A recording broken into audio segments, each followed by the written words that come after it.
Hello, today is June 18th, 2021, and I'm doing a reading for Marie. Marie was born on July 13th, 1995, at 8:50 a.m.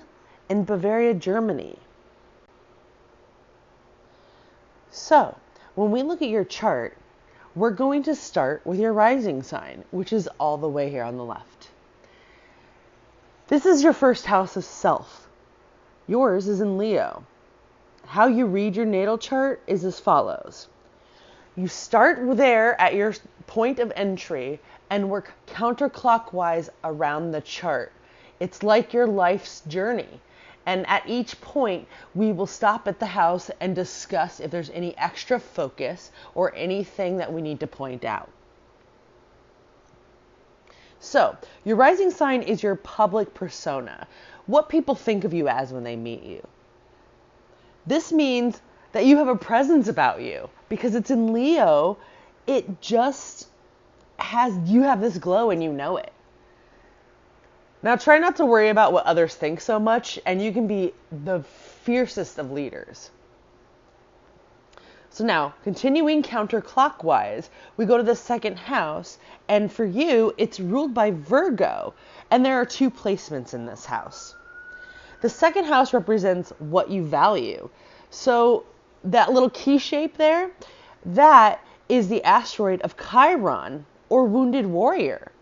And it shows us your superpowers as well as childhood trauma.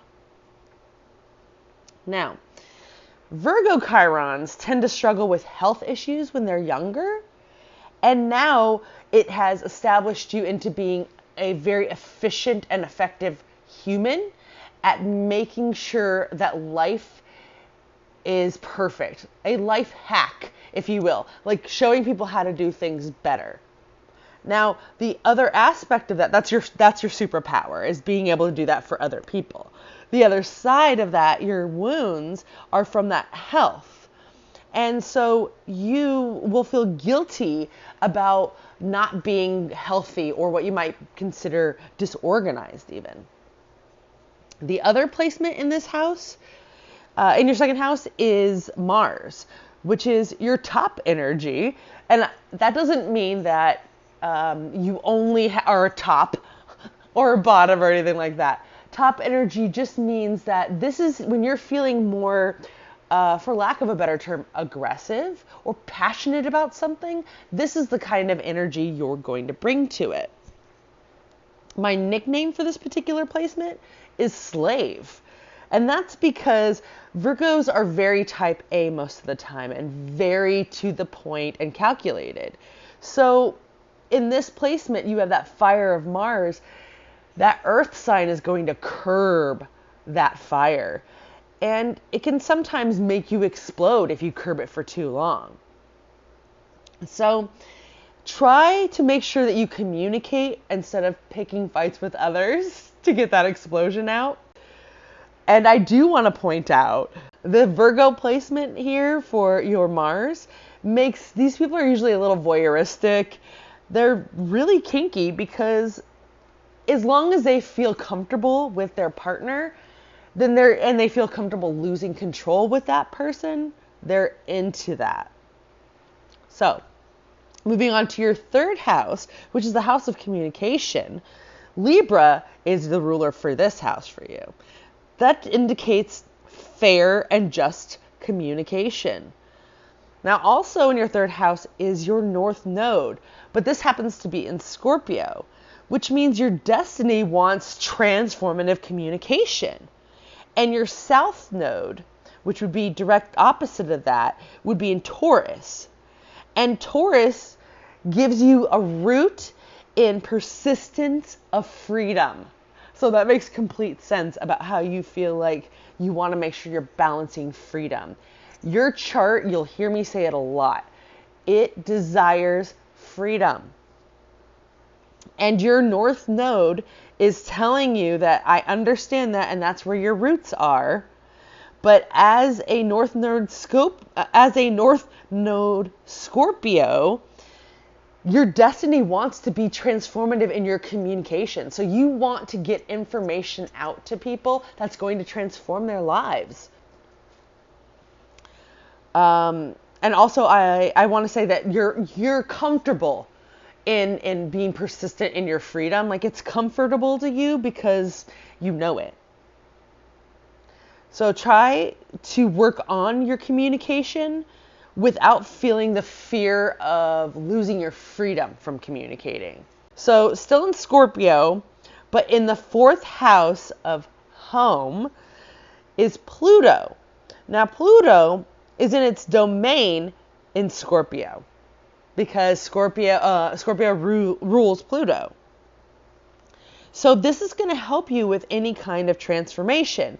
And because it's in the house of home, that's where it's going to want to do transformation, is in your home life.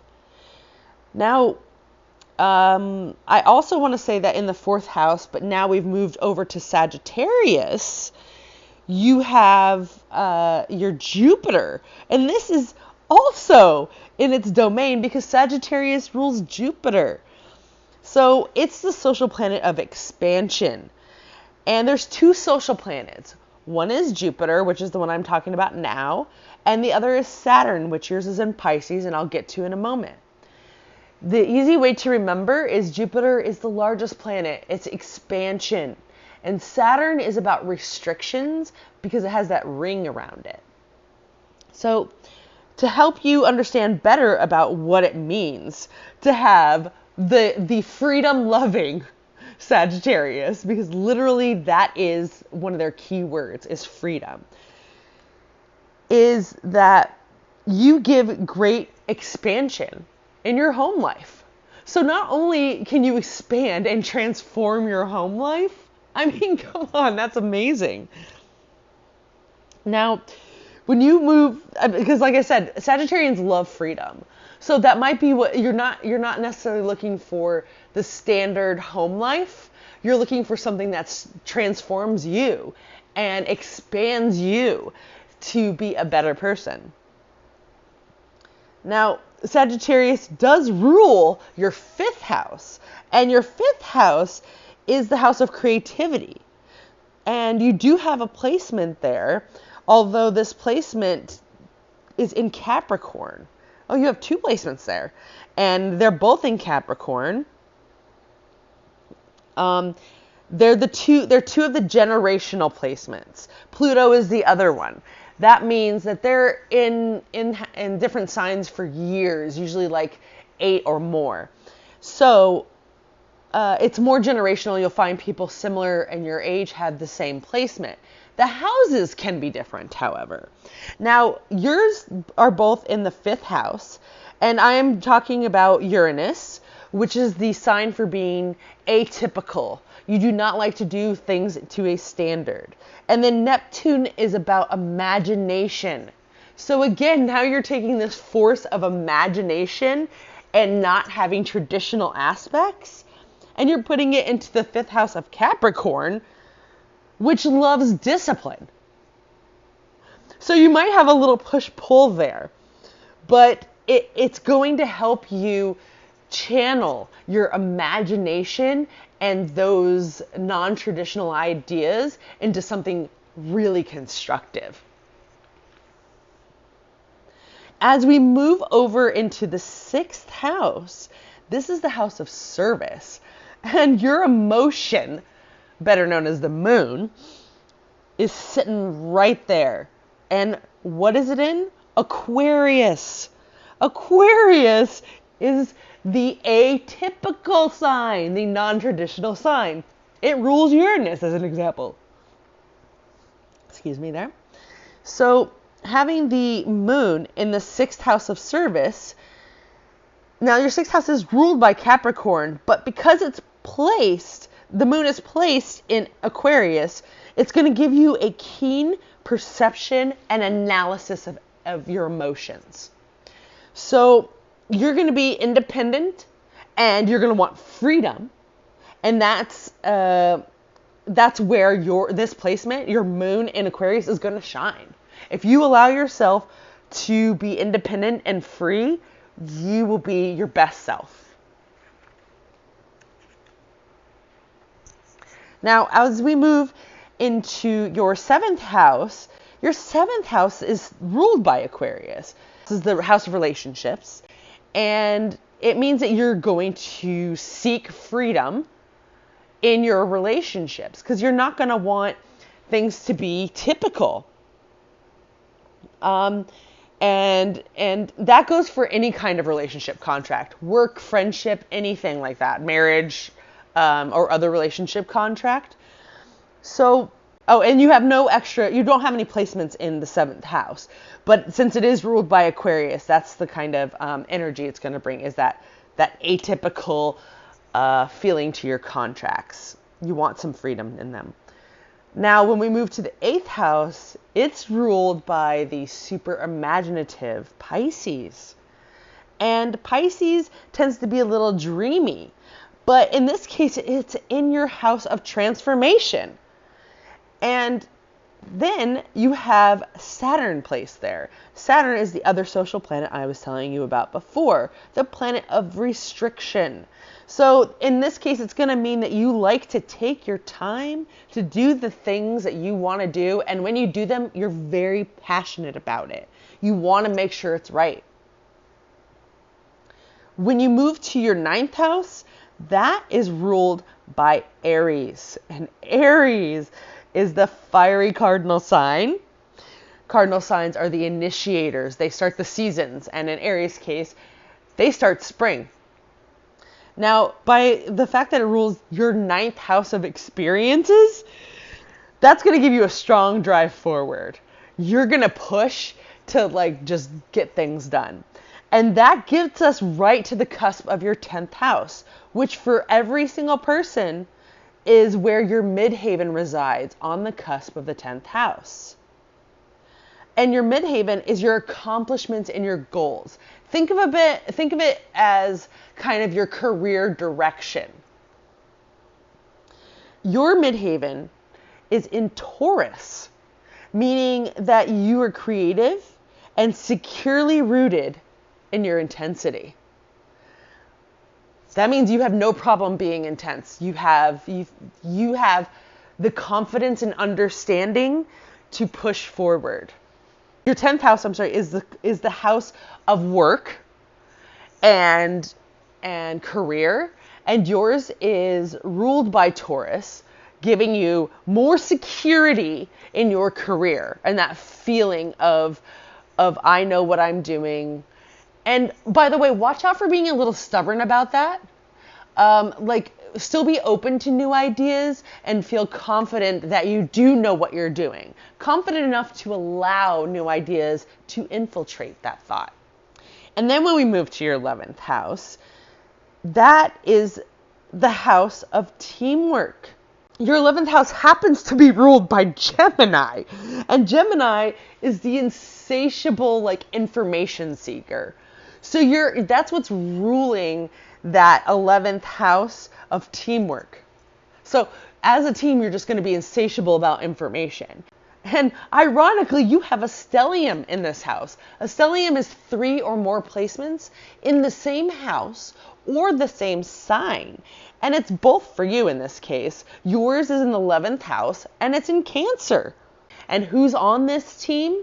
Well, Team Cancer has your ego, it has your communication, and it has your bottom energy. Wow. Now, these 3 placements residing under Cancer, and as we know, Cancer is known for being nurturing and very calculated. It's the cardinal water sign, as it happens to start summer. With that comes this heat and feeling of pressure. Now, Cancers like to work hard and play hard, but comfortably.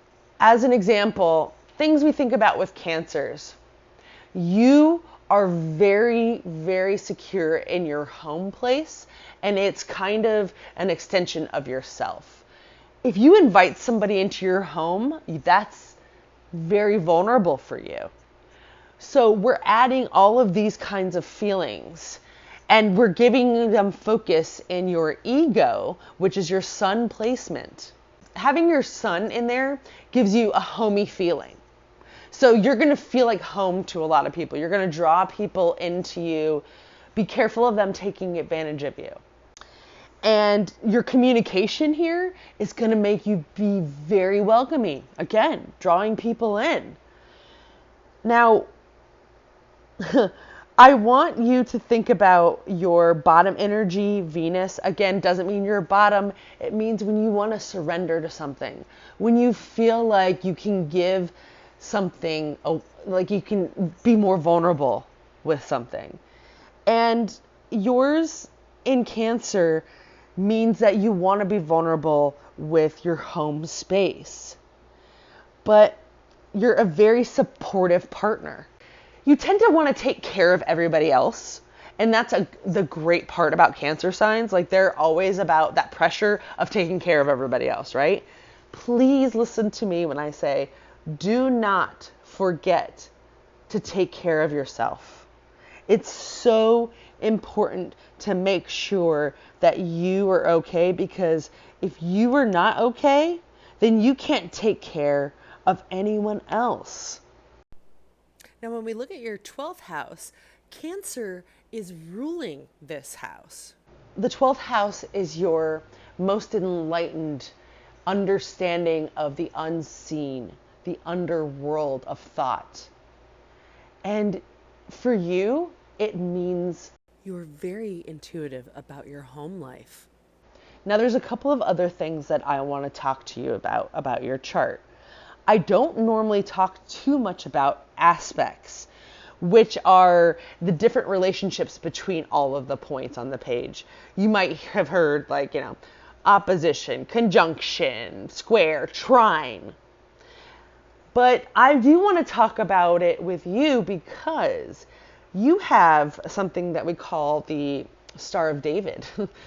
And it's actually two trines that are sitting on top of each other, making literally the Star of David in your chart. And you have one of the most even natal charts that I have seen. Your two grand trines that you have are in the element of water and earth.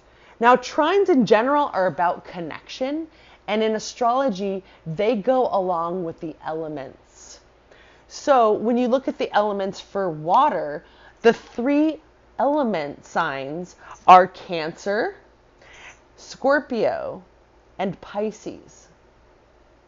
So when you see that you have those placements, you have a placement, if you look on the outer ring of your chart, you'll see Cancer at the top left there, Pisces top right, and then down there at the bottom left, you'll see that Scorpio, and that's one of the trines. So literally, if you draw that green triangle there, you can see it. Now, on the other hand, Earth is Capricorn, Taurus, and Virgo. And those three you can see are at the very top, you have your midhaven in Taurus.